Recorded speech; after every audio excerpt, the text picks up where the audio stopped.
The desperate signal, the emergency klaxons of the luminous dawn.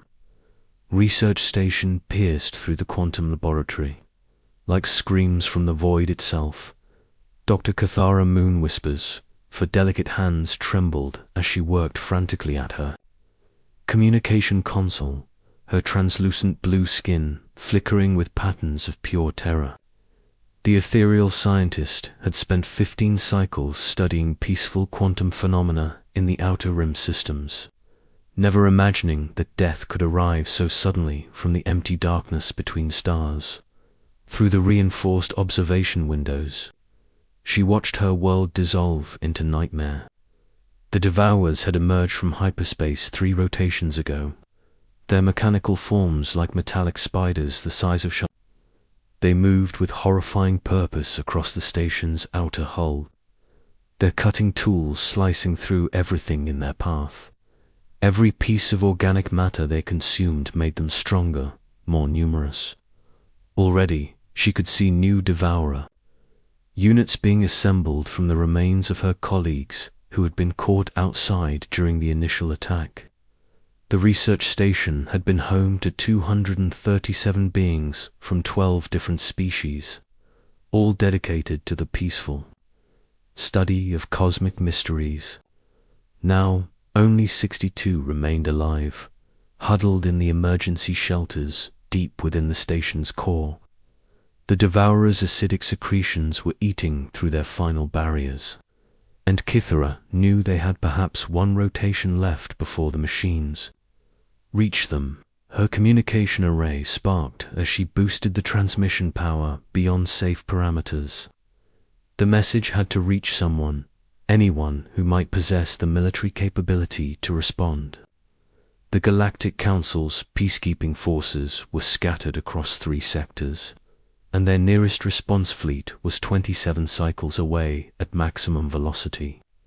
Far too long for creatures whose philosophy centered on consuming organic life to fuel their endless reproduction. This is Dr. Cathara Moonwhisper of the Luminous Dawn Research Facility. She spoke into the transmitter, her voice carrying the musical tones that marked her as one of the ethereal people. We are under attack by mechanical entities of unknown origin. They are systematically harvesting organic matter from our station, population declining rapidly, emergency shelters compromised. We estimate less than 1 rotation before total facility loss. She paused, watching through the internal monitors as another section of their defensive barriers gave way to the Devourers' relentless advance. The creatures worked with mechanical efficiency, breaking down everything organic they encountered and feeding it into their mobile processing units. The sounds echoing through the station's corridors resembled nothing so much as the grinding of massive teeth, requesting immediate military assistance from any capable force. We are scientists, not warriors. We have no weapons, no defenses, beyond our emergency protocols. Please, if anyone receives this transmission, we need help. We are located in system designation Kappa 779, coordinates transmitted with this message. Time is running out. The transmission broadcasted across multiple frequencies, racing through subspace toward every inhabited system within 50 parsecs. Most would receive only static by the time the signal reached them, if they received anything at all. But Cath had configured the array to target known relay stations throughout the galaxy, hoping that someone, somewhere, would hear their desperate plea for salvation. Meanwhile, 97 light-years away, Commander Alina Vasquez was concluding her routine monitoring shift at Terra Station, humanity's primary deep space communication hub orbiting Earth's moon.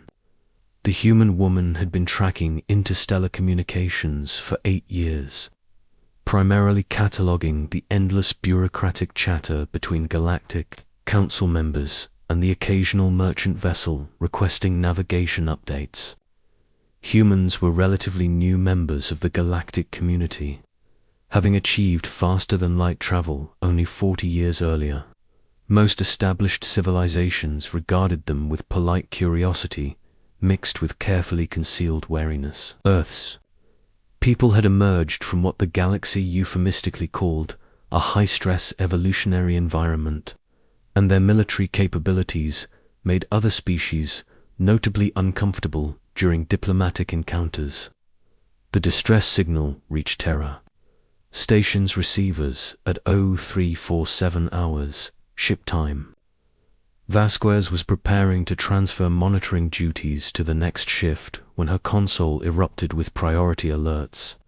The transmission was fragmentary, damaged by distance and interference, but the desperation in the alien voice came through clearly. Enough. She worked quickly to clean up the signal, applying every enhancement technique in her considerable repertoire. As the message became clearer, her expression grew increasingly grim. Mechanical entities harvesting organic matter. Scientists under attack with no defensive capabilities. Population declining rapidly. Holy shit, she whispered, reaching for her emergency communication panel. This was exactly the type of situation that Protocol 7 had been designed to address.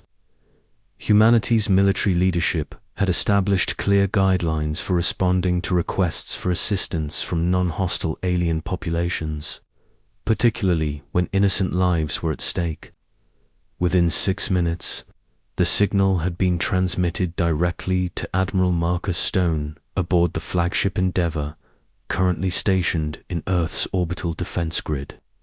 Stone was a career military officer who had earned his rank during humanity's brief but decisive conflict with the Saurian hegemony 5 years earlier.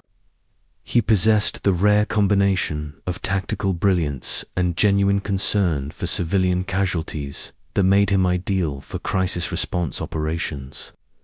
The Admiral reviewed the transmission twice before calling his senior staff to an emergency briefing. The holographic display in his ready room showed the location of the alien research station, along with estimated response times for various deployment scenarios. His tactical officer, a sharp-haired woman named Lieutenant Colonel Sarah Chen, studied the data with professional interest.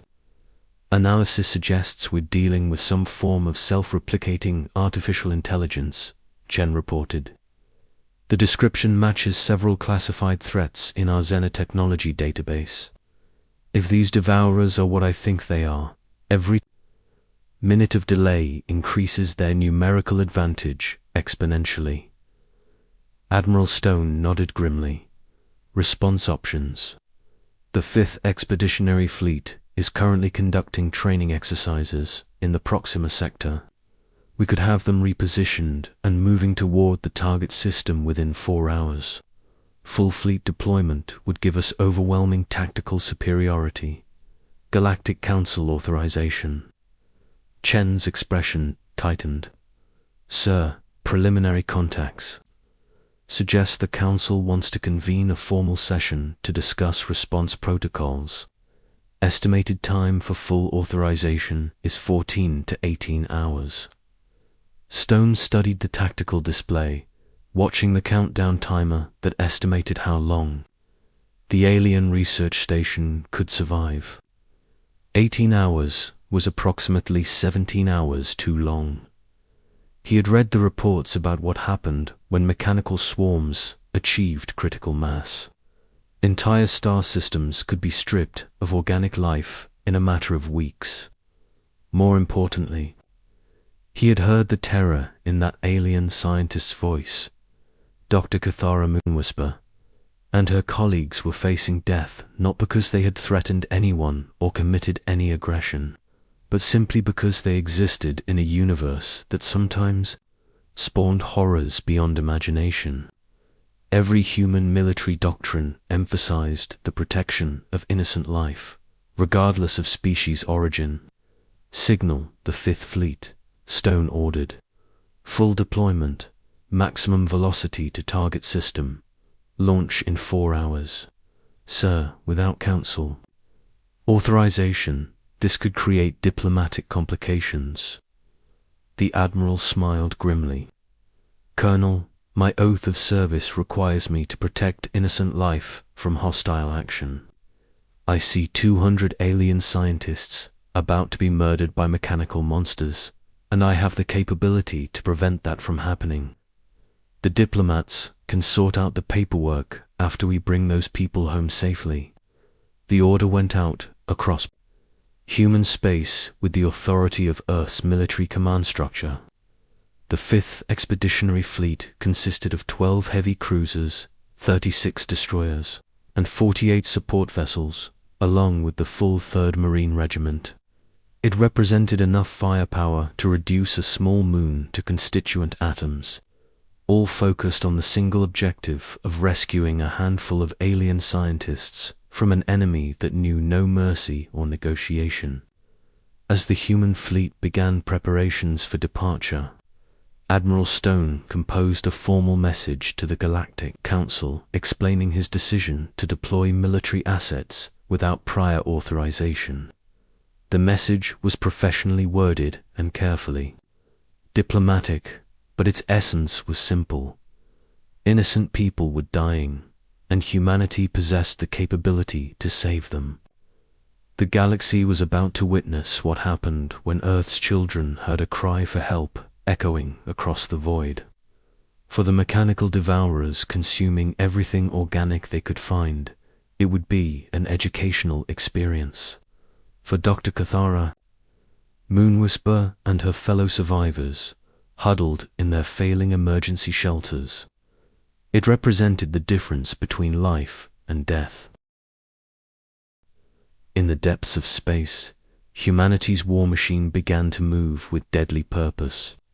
The stars themselves seemed to hold their breath as 96 human warships accelerated toward their destination, carrying with them the combined hope and fury of a species that had never learned to abandon their own thunder. Across the void, the human fleet dropped out of hyperspace at the edge of the Kappa-Sevenst E9 system like thunderclouds gathering for a storm. 96 warships materialized in perfect formation, their dark hulls bristling with weapons that had been designed during humanity's most violent centuries. Admiral Stone stood on the bridge of the Endeavour, watching his tactical displays. Update with real-time intelligence from the besieged. Research station. The sight before them would have discouraged most galactic military forces. The Devourers had transformed the peaceful scientific facility into a mechanical nightmare of processing towers and replication centers. Hundreds of the spider-like machines crawled across the station's hull while new units emerged from fabrication. Bays constructed from the remains of what had once been living beings. "Sensor report," Admiral Stone commanded, his voice carrying the calm authority that had earned him respect throughout human space. Lieutenant Commander Jackson studied his readings with professional detachment. "I count approximately 8 individual Devourer units, sir. They've established defensive positions around the station's critical systems. The research facility itself shows minimal life signs, concentrated in what appears to be emergency shelter areas. Time estimate for shelter failure. Based on the rate of structural degradation, I'd say 4 to 6 hours before the barriers are completely compromised." Stone nodded grimly. The human fleet had made the journey in 31 hours, pushing their drives beyond recommended parameters. They had arrived with just enough time to matter, but only if they acted swiftly and decisively. During the transit, the fleet xenobiology team had worked round the clock to understand ethereal physiology and cultural practices. Dr. James Wright, humanity's leading expert on non-terrestrial biology, had established communication protocols that would allow them to coordinate with the survivors without causing additional trauma. "The ethereals are naturally empathic," Dr. Wright explained. To the assembled command staff, they experience emotional resonance with other living beings within close proximity. The terror they've endured from watching their colleagues being processed by these machines has likely pushed many of them to the edge of psychological collapse. Captain Sarah Chen, commanding the 3rd Marine Regiment, studied the tactical skills of the research station. Doctor, what do we need to know about their physical capabilities? Can they survive rapid decompression or high G acceleration during evacuation procedures? Their physiology is remarkably resilient, actually. The ethereals evolved on a world with variable atmospheric pressure and gravitational fields. They should be able to handle emergency extraction, assuming we can get to them quickly enough.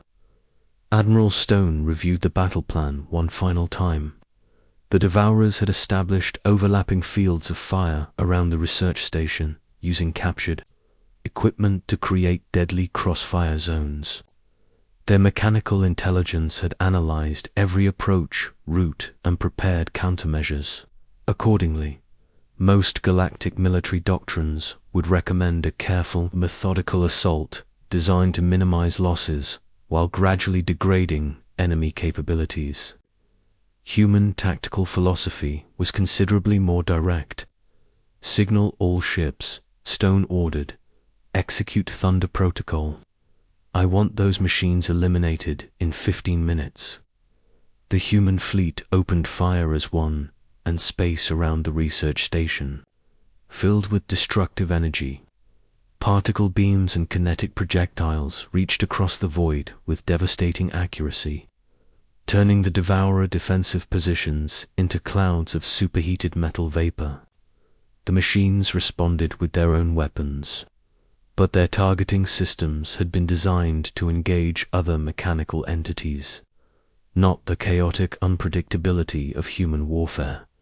Captain Chen's Marines launched simultaneously from 12 different ships, their assault pods streaking toward the research station's docking bays like guided meteors. The Devourers attempted to intercept the incoming pods, but human electronic warfare specialists had already compromised their coordination networks with viral programs, specifically designed to exploit artificial intelligence vulnerabilities. The 1st Marines reached the station's outer hull, while the space battle still raged around them. They moved with the practiced efficiency of warriors who had trained for exactly this type of operation, cutting through the mechanical defenders with weapons that fired depleted uranium rounds at velocities approaching significant fractions of light speed inside the research station. Dr. Kithara Moonwhisper felt the vibrations of combat echoing through the hull plating. The emergency shelter's view screen showed her glimpses of the battle raging outside, but her understanding of military tactics was limited. All she knew was that someone had finally answered their desperate call for help. The shelter's communication system crackled to life, and she heard a voice speaking in carefully pronounced ethereal dialect. Dr. Moonwhisper, this is Captain Sarah Chen of the Terran Marine Corps. We're here to get you and your people out of there. Can you hear me? Kithra's hands shook as she activated the transmitter. Yes, I can hear you. How many of you are there? The machines are everywhere. Ma'am, we brought enough people to handle the problem. I need you to gather all survivors in the primary shelter area. We're going to cut through to your location in approximately 8 minutes. 8 minutes, after 3 days of watching death approach with mechanical inevitability. The idea that salvation could arrive in 8 minutes seemed impossible, but the sounds of battle were growing closer, and she could hear the distinctive whine of human energy weapons cutting through the station's bulkheads. Outside, the space battle had turned decisively in humanity's favor. The Devourer's numerical advantage meant nothing against weapons systems that had been refined through centuries of human warfare. Every human ship carried enough firepower to sterilize a continent, and their crews had trained extensively in the art of applying overwhelming force with surgical precision. Admiral Stone watched the tactical display as the last devourer fabrication centers were reduced to expanding clouds of debris. Status report on the rescue operation. Marines have secured the outer sections, reported his communications officer. Captain Chen estimates 7 minutes to reach the survivors. 7 minutes later, the emergency shelter's reinforced door exploded inward in a shower of sparks and molten metal. Captain Chen stepped through the breach, her power armor scarred from battle but intact. Behind her came a full squad of Marines, their weapons trained on the corridors beyond. "Dr. Whisper?" Chen asked, her voice carrying clearly through her suit's external speakers. "Here," Cathara replied, stepping forward on trembling legs.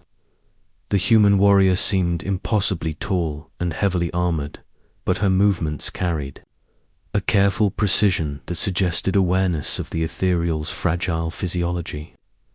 "Ma'am, we're going to get all of your people to safety. I need you to help us coordinate the evacuation. Can you identify anyone who might need medical assistance?" Cathara looked round the shelter at her fellow survivors. 59 scientists, engineers, and support staff from a dozen different species, all staring at their rescuers with expressions of exhausted hope. "Some of our people are injured, and we're all suffering from exposure to the machine's neural disruption fields." "Copy that. Medical teams are standing by on our ships."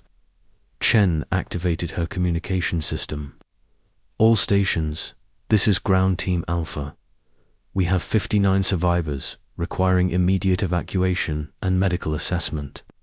The evacuation proceeded with mechanical efficiency that would have impressed even the human military doctrine emphasized speed and overwhelming force, but also placed enormous importance on protecting civilian casualties. Every Marine had trained extensively in emergency medical procedures and interspecies physiology. Dr. Wright met the survivors as they were brought aboard the human medical ships. The ethereals were suffering from severe psychological trauma, but their physical condition was better than expected. Within hours, the entire research station population had been evacuated to human vessels equipped with medical facilities designed to handle dozens of different alien physiologies. "How did you get here so quickly?" Dr. Kithra asked as she recovered in the medical bay of the heavy cruiser Indomitable. The human medical staff had treated her injuries and provided medications to help counteract the effects of prolonged stress exposure. Dr. Wright smiled gently. "We heard your message, and Admiral Stone decided that innocent people shouldn't have to die while bureaucrats debate response protocols. The human military has a saying, 'No one fights alone, but the distance, the time required for authorization.' From your government, Dr. Moonwhisper, when someone calls for help, decent beings respond. Your species, our species, it doesn't matter. You were in danger, and we had the capability to help. The rest is just paperwork." As the human fleet prepared to depart the system, Admiral Stone received a priority transmission from the Galactic Council. The message was lengthy and filled with diplomatic language expressing concern about unauthorized military action and the precedent such behavior might set for future crisis response operations. Stone composed his reply carefully, ensuring that his language remained respectful while making his position absolutely clear. "Esteemed council members, 62 innocent beings are alive today because the human military chose action over deliberation. We make no apologies for that choice, and we will make the same decision again whenever innocent life requires protection." The rescued ethereals were transported to council medical facilities for extended recovery, but many chose to maintain contact with their human rescuers. Dr. Cathara Moonwhisper eventually established a research exchange program between her people and Earth's scientists, leading to breakthroughs in quantum physics that benefited both civilizations. The Devourer threat was eliminated completely, their replication centers destroyed, and their mechanical remains studied by human military scientists. The intelligence gathered would prove invaluable for defending against similar threats in the future.